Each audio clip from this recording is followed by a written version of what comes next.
10 which is fundamentals of computer and part number 9. Okay, तो हमारा जो ये पार्ट नंबर 9 है जिसमें हम पढ़ने वाले बेसिक ऑपरेशंस ऑफ कंप्यूटर, यानी कि जो कंप्यूटर के बुनियादी ऑपरेशंस होते हैं ना, यानी कि जिसके वजह से कंप्यूटर चल ही नहीं सकता, ठीक है। यानी कि इतनी, जैसे कि मिसाल इंसान सांस लिए बगैर नहीं रह सकता या पानी पिए बगैर ज़्यादा देर नहीं रह सकता, इसी तरह कंप्यूटर में भी कुछ चीज़ें ऐसी होती हैं जिसके बगैर कंप्यूटर नहीं रह सकता या फिर आप कह लो कि चल नहीं सकता, ठीक है। तो अब हम देखते हैं कि ये होता क्या है।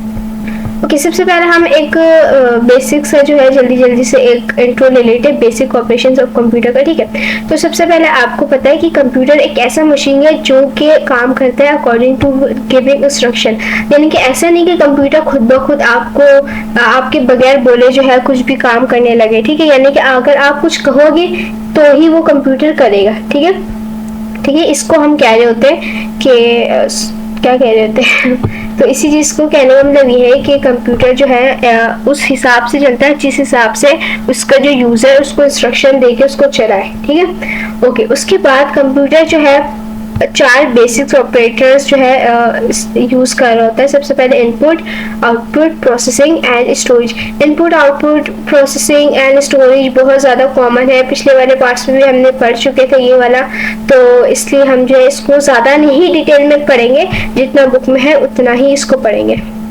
ओके, अब इनपुट डिवाइसेस के ना हमारे पास बहुत सारी टाइप्स आ जाती है, यानी कि जब बात इनपुट की हो रही है तो ना तो और भी चीज़ें इसमें आ जाती है कि भाई ये भी इनपुट है ये भी इनपुट है, बट खैर उस बारे में इसमें नहीं कहा गया तो हम भी इसको ज़्यादा नहीं पढ़ेंगे।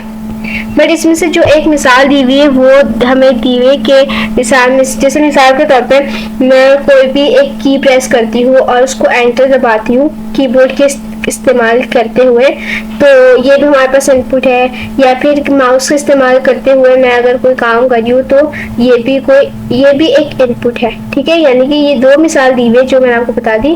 ओके, अब इसमें जो है ना हमारे पास ये हो सकता है कि कोई एक ऐसा डेटा हो जो एक कंप्यूटर से दूसरे कंप्यूटर में या दूसरे नेटवर्क पे सेंड करे, इसको भी हम क्या कह रहे होते हैं, इनपुट ही कह रहे होते हैं।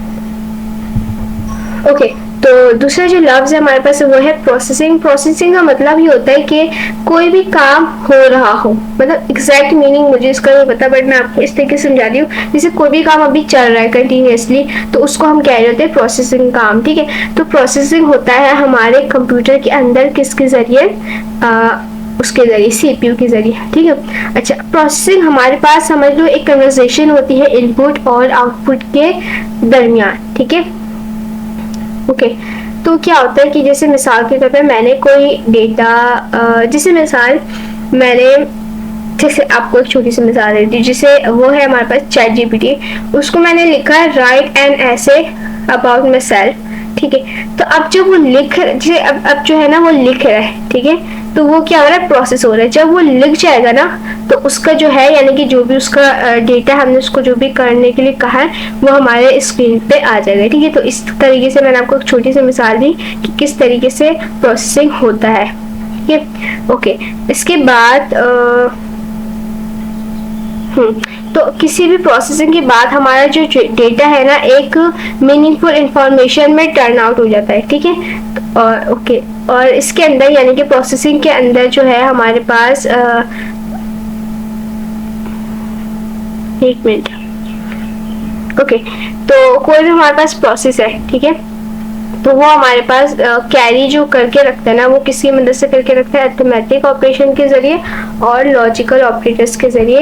इसी के साथ अब हम पढ़ते हैं स्टोरेज। स्टोरेज जो है हमारे, स्टोरेज कहते हैं किसी भी डेटा को सेव करने को, ठीक है। यानी कि कोई भी डेटा मुझे सेव करना हो तो वो किस पे सेव होता है, हमारे स्टोरेज पे, ठीक है। अब हमारे पास स्टोरेज में भी ना 2 स्टोरेज आ जाती है, प्राइमरी और सेकेंडरी, जो कि प्रीवियस लेक्चर में हमने बहुत डिटेल में पढ़ा। अगर आपको और मजीद चाहिए तो आप उसमें से भी देख सकती है, ठीक है, देख सकते, सॉरी। तो प्राइमरी मेमोरी में जो हमारे पास जो चीज़ आ जाती है वो आ जाती है रोम एंड रैम, ठीक है। और जो सेकेंडरी मेमोरी में आ जाती है वो हमारे पास आ जाती है हार्ड डिस्क, ठीक है।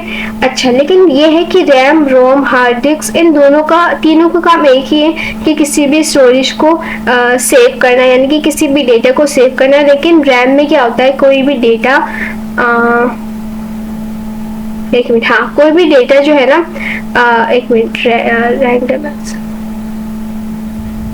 रैम में क्या होता है, कोई भी डेटा जो है ना परमानेंटली सेव नहीं होता, लेकिन रोम में वो डेटा परमानेंटली सेव हो जाता है। इसी तरीके से हार्ड डिस्क में भी हमारा जो भी डेटा होता है ना, लार्ज डेटा और परमानेंट डेटा, वो सेव होता है। ठीक है, तो ये मैंने आपको थोड़ा सा बता दिया कि ये कौन कौन से स्टोरेज डिवाइसेस है, काम सबका एक ही, बस थोड़ा बहुत फर्क है। ठीक है, ओके आउटपुट हम कहते हैं किसी भी कंप्यूटर प्रोसेसिंग के रिजल्ट को। ठीक है, जैसे मिसाल मैंने कहा 2+2, तो ये इनपुट हुआ। अब इसका जो प्रोसेसिंग के बाद जो आंसर आया यानी कि 4, तो वो क्या हुआ, हमारे पास आउटपुट हुआ। ठीक है, तो आउटपुट हमारे पास जो है कंप्यूटर की स्क्रीन पे भी दिख रहा होता है। आउटपुट जो है हम स्पीकर के जरिए सुन सकते हैं, और प्रिंट ऑन पेपर यानी कि किसी भी पेपर में अगर कोई प्रिंट है तो वो भी हमारे पास आउटपुट हुआ है। ठीक है, उसके अलावा हमारे पास जो आउटपुट है यानी कि बहुत कॉमन आउटपुट, वो है monitor screen, speaker, printer, keyboard, यानी कि जो चीज़ हम छू सकते हैं या देख भी सकते हैं, उनको हम कह रहे होते हैं